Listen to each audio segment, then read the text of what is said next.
தனுசு ராசி என்பவர்களுக்கு ஒரு அருமையான காலகட்டம் அப்படின்னு சொல்லலாம்.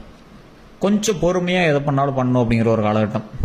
மற்றபடி ஒன்றும் பிரச்சனையெல்லாம் கிடையாது. ஆனால் ஒரு சின்ன ஆப்ளிகேஷன் ஒன்று இருக்குது. நீங்கள் பண்ணிட்டு இருக்கிற விஷயத்தில் ஒரு மாற்றங்கள் ஏற்பட போகுது. அந்த மாற்றத்திற்கான விஷயத்துக்கு நீங்கள் தயாராகிக்கோங்க அப்படின்னு தான் சொல்லணும். இந்த வீடியோவை பார்த்துட்டு இருக்கக்கூடிய தனுசு ராசிக்காரர்கள் சப்ஸ்கிரைப் பண்ணாமல் தான் சப்ஸ்கிரைப் பண்ணிக்கோங்க. ஃபாலோ பண்ணாமல் தான் ஃபேஸ்புக்கில் ஃபாலோ பண்ணிக்கோங்க. யூடியூப்பில் சப்ஸ்கிரைப் பண்ணிக்கோங்க. வேறு எந்த கருத்துக்களாக இருந்தாலும் கீழே டிஸ்கிரிப்ஷனில் நம்பர் கொடுத்துருங்க. நீங்கள் ஃபோன் பண்ணி பேசி தெரிஞ்சுக்கலாம். உங்களுடைய பிறந்த நேரம், பிறந்த தேதி இதை மட்டும் நீங்கள் எடுத்து வச்சுட்டு நீங்கள் வந்து ஃபோன் பண்ணுங்கள். மற்ற விஷயங்கள் எல்லாமே நீங்கள் ஃபோன் மூலமாக பேசி தெரிஞ்சுக்கலாம். சரி சார், இந்த தனுசு ராசிக்காரர்கள் ஏற்கனவே செய்து கொண்டு இருந்த விஷயங்கள்ல சின்ன சின்ன மாறுபாடுகள் அப்படின்னு சொல்லியிருந்தீங்க. எந்தெந்த விஷயங்கள் செய்து இருந்தீங்க மாறுபாடுகள்? ஒரு தொழில் பண்ணிட்டு இருக்கீங்களா, இடமாற்றம் ஏற்படுறதுக்கான வாய்ப்புகள். தொழில் பண்ணக்கூடிய மெட்டீரியலே நீங்கள் வந்து சரி பண்ணி அதில் ஏதாவது ஒரு ஆல்ட்ரேஷன் பண்ணுறதுக்கான ஏற்பாடுகள். நீங்கள் ஏதாவது ஒரு ஊரில் இருந்து நீங்கள் வேலை பார்த்துருக்கீங்களா, வேற ஒரு டிரான்ஸ்ஃபர் ஆகிறதுக்கான வாய்ப்புகள்.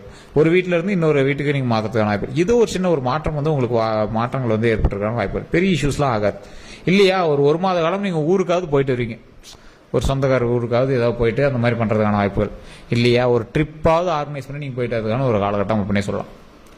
இந்த ராசிக்காரர்கள் ஒரு நாள் அல்லது 2 நாட்களாவது வெளியூரில் இருந்து வரக்கூடிய ஒரு காலகட்டம். இப்போ நீங்கள் ஏதாவது ட்ரிப் அரேஞ்ச் பண்ணிங்கன்னா உங்களுக்கு மைண்டில் இருக்கும், ஆமாம் சார் ஒரு ட்ரிப்பு தான் போயிட்டுலாம் இருந்தோம், கரெக்டாக தான் சொல்கிறீங்க அப்படிங்கிற மாதிரி சொல்லுவோம். இந்த தனுசு ராசிக்காரர்கள் நடுநிலைவாதிகள். தற்போதைய நிலைமையில் நீங்கள் எப்படி யோசிக்கிறதே தெரியாமலாம் தவிச்சிட்டு இருப்பீங்க. ஒரு 3 வருட காலங்களுக்கு முன்னாடிலாம் உங்களை வச்சு செஞ்சிச்சு அப்படின்னு தான் சொல்லணும். லைஃப்பில் என்ன பண்ணுறதுனே தெரியாமல் மைண்ட் அளவில் ரொம்ப ஸ்ட்ரெஸ்ஸாக இருந்திருப்பீங்க. இந்த தனுசு ராசிக்காரர்கள் பிறப்பில் இருந்தே குடும்பத்திற்காக வாழக்கூடியவர்கள், அன்பிற்காக இயங்கக்கூடியவர்கள், அன்புக்காக எல்லாத்தையும் செய்யக்கூடியவர்கள். அவர்களுக்காக என்ன வேணுமோ அத்தனையும் வந்து செஞ்சு கொடுக்கக்கூடிய ஒரு ராசி தான் இந்த தனுசு ராசி. தனுசு அப்படின்னா முருகனுடைய அவதாரமான ராசி அப்படின்னு ஒரு பக்கம் சொன்னாலும், முருகர் எந்த அளவுக்கு வந்து அன்பு செலுத்துவாரோ, எந்த அளவுக்கு வந்து கோவப்படுவாரோ அந்த அளவுக்கு எல்லாமே இவங்க பண்ணுவாங்க. குறிப்பிட்ட இடத்துல முருகனுடைய கோவத்தெல்லாம் யாராலையும் தாங்க முடியாது. அந்த அளவுக்கு முருகர்லாம் கோபமானவர். அதே போல அன்பு செலுத்துவதிலும் காதல் வயப்படுவதிலும் முருகர் அவ்வளோ ஒரு அழகான ஆள்.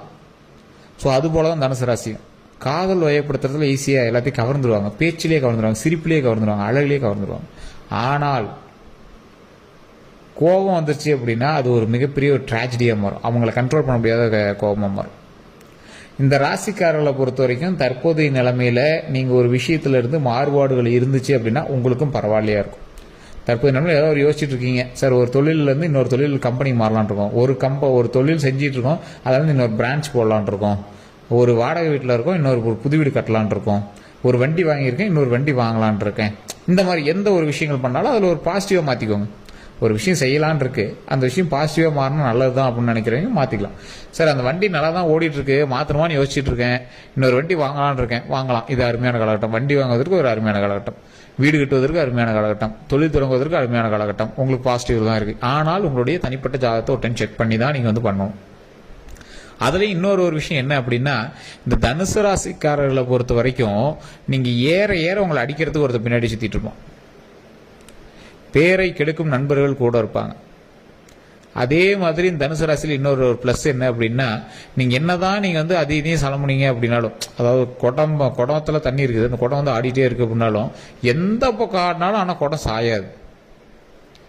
தண்ணி தெறிக்கத்தான் செய்யும், கொஞ்சம் பயம் இருக்கத்தான் செய்யும், ஆனால் குடம் சாயாது. அந்த மாதிரி உங்களை ஆட்டுறதுக்கு நிறைய பேர் இருந்தாலும் உங்களுடைய சின்ன சின்ன சிதறல்களும் உங்களோட மனக்கவலைகளும் கொஞ்சம் கொஞ்சம் அப்படியே கொஞ்சம் பயத்தை ஏற்படுத்தினாலும் நீங்கள் கீழே விழ மாட்டீங்க. அதை நீங்கள் மைண்டில் ஞாபகம் வச்சுக்கோங்க. உங்களுடைய அஸ்திவாரம் அசைக்க முடியாத ஒரு விஷயமா இருக்கிறதுனால நீங்கள் கவலைப்பட தேவையில்லை. இந்த தனுசு ராசிக்காரர்கள் எப்பொழுதுமே வண்டி வாகனத்தில் கவனம் தேவை, கண் சம்பந்தப்பட்ட விஷயத்தில் கவனம் தேவை. அதே மாதிரி பெண்களாக இருந்தால் கர்ப்பப்பை சம்பந்தப்பட்ட விஷயத்தில் கவனம் தேவை. குழந்தை பெறுவதற்கான காலகட்டமாக நெருங்கிட்டு இருக்கு அப்படின்னா கொஞ்சம் நல்லா செக் பண்ணிட்டு அது எல்லாத்தையுமே கொஞ்சம் பக்குவமாக இருந்தீங்க அப்படின்னா ரொம்பவே நல்லது. குழந்தை இல்லாதவர்களுக்கு குழந்தை உண்டாகிறதுக்கான காலகட்டம் இது. அதே மாதிரி திருமணம் ஆகாமல் இருக்கிறவங்களுக்கு திருமண வாய்ப்புகள் கைக்கூடி வரக்கூடிய காலகட்டம் இது. ஸ்டெப் எடுத்தீங்க அப்படின்னா நடக்கும். ஸ்டெப் எடுக்காமல் சார் தானா அமையுமானா அமையாது. சின்ன சின்ன தடைகளை தாண்டி தான் தனுசுக்கு எதுவுமே நடக்கும்.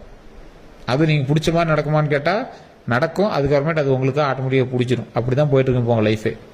சார் ஒரு வண்டி வாங்கணும்னு ஆசைப்பட்டேன், நான் பார்த்த வண்டி வேற, ஆனால் பட்ஜெட் காரணமாக வேற ஒரு வண்டி வாங்குறதா இருக்குது. திருமணத்துக்கு வேற ஒரு பொண்ணு பார்த்துருந்தாங்க, ஆனால் வேற ஒரு கல்யாணம் பண்ணதா இருந்துச்சு, அப்படிங்க கல்யாணம் பண்ணிட்டீங்க. அதே மாதிரி நிறைய விஷயங்கள். ஒரு லேண்ட் வாங்கலான்னு போயிருப்பீங்க, வேலை பட்ஜெட் கட்டுப்படி ஆகலை, அதுக்கு வேற ஒரு இடத்துல லேண்ட் வாங்கியிருப்பீங்க. வீடு கட்டலான்னு யோசிச்சிருப்பீங்க, 3 அடுக்கு கட்டலான்னு வச்சிருப்பீங்க, 2 அடுக்கு கட்டியிருப்பீங்க. சரி, அதையே நம்ம ஹாப்பியாக வச்சுக்கலாம், செட்டில் பண்ணிக்கலாம் அப்படிங்கிற மாதிரி இருக்கும். ஸோ இந்த மாதிரி நிறைய விஷயங்கள்னால உங்களுடைய பட்ஜெட்டுக்கு தகுந்த மாதிரி பண்ணலான்னு பண்ணி அதுக்கு தகுந்த மாதிரி பண்ணியிருப்பீங்க. ஆனால் செல்வங்கள் சேருவதற்கான வாய்ப்புகள் அதிகம், ப்ரமோஷன்ஸ் அதிகம், வருமானங்கள் ஏறிட்டு இருக்கும். வண்டி வாகனங்கள் வாங்கிட்டு இருப்பீங்க, கார் வாங்கியிருப்பீங்க, வீடு வாங்கியிருப்பீங்க. ஒரு கமர்ஷியல் தொழில் பண்ணுறவங்களாம் பெரிய பெரிய ட்ரக்கு இந்த மாதிரி வாங்கணும்னு ஆசைப்பட்றவங்களாம் வாங்கியிருப்பீங்க. பஸ் தொழில் பண்ணுறவங்களாம் நல்ல ஒரு வருமானம். சார் என்ன சார் வருமானம் ஒன்றும் பெருசாலாம் தெரியலையேன்னா அதற்கு தகுந்த செலவுகள் பண்ணிட்டுருக்கீங்களே தவிர வருமானம் ஏறிட்டு தான் இருக்குது, ஒன்றும் பிரச்சனைலாம் கிடையாது. அதே மாதிரி தொழிலில் நல்லா பண்ணிட்டு இருக்கவங்களாம் தொழிலில் நல்ல ப்ளஸ் பாயிண்ட், தொழிலில் மிகப்பெரிய ஒரு ஹைலைட்டான விஷயங்கள்லாம் நடந்துட்டு இருக்குது, தொழிலில் மிகப்பெரிய ப்ளஸ். இந்த ராசிக்காரர்கள் வருமானத்திற்கேற்ற செலவுகளை சந்திக்கக்கூடிய ராசி. போன வருஷம்லாம் ஃபுல் அண்ட் ஃபுல் நீங்கள் வந்து ஒரு 10 லட்ச ரூபா அந்த வருஷத்தில் சம்பாரிச்சிருந்தீங்க அப்படின்னா 8 லட்ச ரூபா மருத்துவ ரீதியான செலவுகளுக்கே பண்ணியிருப்பீங்க. ஒரு 2 பேர் உங்களை வீட்டில் ஃபேமிலியில் சம்பாதிக்கிறீங்க, 10 லட்ச ரூபா சம்பாரிச்சிங்க அப்படின்னா ஒரு 20 லட்ச ரூபா உங்கள் ஃபேமிலியோடு சேர்ந்து மொத்தமாக 20 லட்ச ரூபா சம்பாரிச்சிங்க அப்படின்னா ஆட்டோமேட்டிக்காக ஒரு 10 லட்ச ரூபா பக்கமாக நீங்கள் வந்து மருத்துவ ரீதியான செலவுகள் கண்டிப்பாக பண்ணியிருந்திருப்பீங்க. ஆமாம் சார், நீங்கள் சொன்னது ரைட்டு தான், உண்மைதான் அப்படின்னா கீழே கமெண்ட் செக்ஷனில் பற்றி எடுங்க.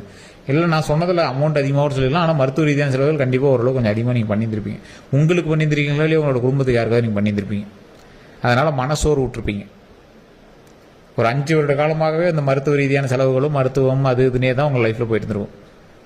அது போன வருடம்லாம் பார்த்தீங்கன்னா ஒரு குறிப்பிட்ட காலகட்டத்தில் ஒரு 3 அல்லது 4 நாட்கள் கண்டிப்பாக நீங்கள் வந்து மருத்துவமனையில் நீங்கள் இருந்திருக்கிறதுக்கான வாய்ப்புகள் அதிகம். அதுனா இதுன்னா அதுன்னு நீங்கள் பாட்டு ஏதோ சிக்கலே தான் மாட்டிட்டு இருந்திருப்பீங்க. அதான் தப்பிச்சு வரவே முடியலையே சார், என்னன்னே தெரியலையே சார் அப்படின்லாம் நீங்கள் வந்து மாட்டிட்டு இருப்பீங்க. உங்களுடைய தாய் தந்தையினுடைய உடல் ஆரோக்கியத்தில் கவனம் தேவை, ரொம்ப ரொம்ப எச்சரிக்கையாக இருக்கணும். எச்சரிக்கை எந்த அளவுக்கு இருக்கணும் அப்படின்னா தந்தை தாய் 2 பேருக்குமே நுரையீரல் சம்மந்தப்பட்ட விஷயத்தில் கவனமாக இருக்கணும், ரத்தம் சம்மந்தப்பட்ட விஷயத்தில் கவனமாக இருக்கணும். ஸோ இந்த 2 விஷயத்தில் கொஞ்சம் கவனத்தை செலுத்தணும். 2 பேருடைய வண்டி வாகனங்கள்லையும் கவனம் செலுத்தணும். வண்டி வாகனம் ஓட்டுறாங்க, வயசானவங்க வண்டி ஓட்டிட்டு போகிறாங்க அப்படிங்கிறவங்களாம் கொஞ்சம் கவனமாக இருக்கணும்.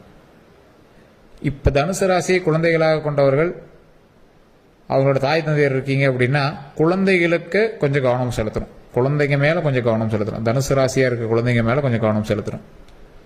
தனுசு ராசியினுடைய குழந்தைகளுக்கு, தனுசு ராசியில் இருக்கிறவங்களோட குழந்தைகள் அவங்களுக்கு கல்வி ரீதியான விஷயத்தில் கொஞ்சம் கவனம் செலுத்தணும், போக்குவரத்தில் கொஞ்சம் கவனம் செலுத்தணும். ஸோ இது மட்டும் சரியாக இருந்துச்சு அப்படின்னா ஓகேவா இருக்கும். நகைகள் வாங்குவதற்கான காலகட்டம். 1-2 நகை வாங்குவீங்க. சீட்டு போட்டிருக்கோம் சார், இந்த மாதம் போய் எடுக்கலான் இருக்கேன், இப்போ தான் சார் சீட்டு போட ஸ்டார்ட் பண்ணியிருக்கேன். இந்த மாதிரி ஏதோ ஒரு வகையில் நகையை சேற்றுவதற்கான ஒரு காலகட்டமாக இது நடந்துட்டுருக்கும். அதே மாதிரி இந்த ராசிக்காரர்கள் மிகப்பெரிய ஒரு ஆளுமை கொண்ட ராசி. ஆளுமைன்னா எந்த அளவுக்கு, ஒருத்தர் ஈஸியாக நீங்கள் வந்து கணிச்சிருவீங்க, ஈஸியாக அவரை வந்து கேன்வாஷ் பண்ணிடுவீங்க, ஈஸியாக அவர் நினச்சதை நீங்கள் வந்து நடத்த முடியும்.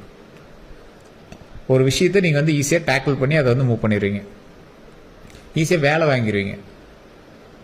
உங்களுடைய பேச்சு திறமையும் உங்களுடைய கேரக்டரிஸ்டிக்ஸும் அப்படி. ஸோ மற்றபடி இந்த தனுசு ராசிக்காரர்கள் ஒரு கள்ளங்கபடம் இல்லாதவர்கள் அப்படின்னே சொல்லலாம். பெரிய ஒரு வில்லனா அப்படின்னு கேட்டால் வில்லன் தான், ஒரு சைடு வில்லன். நீங்கள் பகைக்காத வரைக்கும் தனுசு ராசிக்கிட்ட யாரும் பகைச்சிக்காத வரைக்கும் அவர் ஹீரோ, பகைச்சிக்கிட்டாருன்னா தனுசு ராசிக்காரர்கள் வில்லர். ஸோ அந்த மாதிரி தான் இருப்பார்.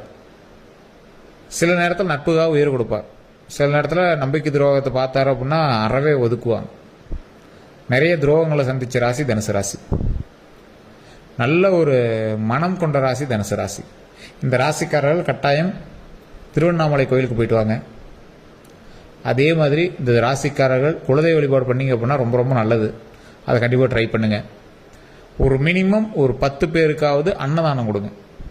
தயிர் சாதமோ லெமன் சாதமோ புளி சாதமோ ஏதோ ஒன்று ஒரு ஒரு சின்ன டீப்னியில் போட்டு கூட ஒவ்வொரு கரண்டி கொடுத்தீங்க அப்படின்னா கூட போதும். அவங்க சாப்பிட்றத நீங்கள் பார்க்கணும். தண்ணி கொடுங்க, தண்ணி யாருக்காவது கொடுங்க.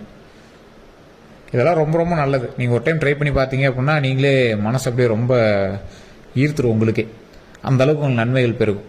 சரி என்ன சார் சம்பளத்துக்கு மேலே சம்பளம் இனிமேல் வரப்போகுது, அதுக்கு தகுந்த மாதிரி தொழிலை பண்ண போகிறீங்க, நல்ல வருமானமும் இருக்க போகுது, ஃபேமிலி பெருசாகிட்டு இருக்குது, வண்டி வாகனங்கள் நிறைய போகுது, வீடு கட்ட போகிறீங்க, வீடு பெருசாகிட்டு இருக்குது. ஸோ இதுக்கு மேலே என்ன தொழிலை பெருசு பண்ணுறீங்க, லைஃப் செட்டில்டு அந்த மாதிரி தான் இருக்கும். இனிமேல் வரக்கூடிய காலகட்டங்கள் கொஞ்சம் எச்சரிக்கையாக இருந்தீங்க அப்படின்னா போதுமான தவிர எல்லாம் நடக்குது அப்படின்னா ஆணவத்தில் இருக்கக்கூடாது. அது மட்டும்தான். மற்றபடி எல்லாமே நன்மைகளாக நடக்கக்கூடிய ஒரு காலகட்டங்க. அதனால் பயப்பட தேவையில்லை. வேறு ஏதாவது கருத்துக்கள் இருந்துச்சு அப்படின்னா டிஸ்கிரிப்ஷனில் ஃபோன் நம்பருக்கு நீங்கள் வந்து ஃபோன் பண்ணி பேசி தெரிஞ்சிக்கலாம். நம்ம சேனலில் வேறு சப்ஸ்கிரைப் பண்ணாமல் சப்ஸ்கிரைப் பண்ணிக்கோ, பார்த்தாலும் பெல் பட்டன் மறக்காம ப்ரெஸ் பண்ணிக்கோங்க. ஃபேஸ்புக்கில் பார்த்துட்டீங்கன்னா ஃபாலோ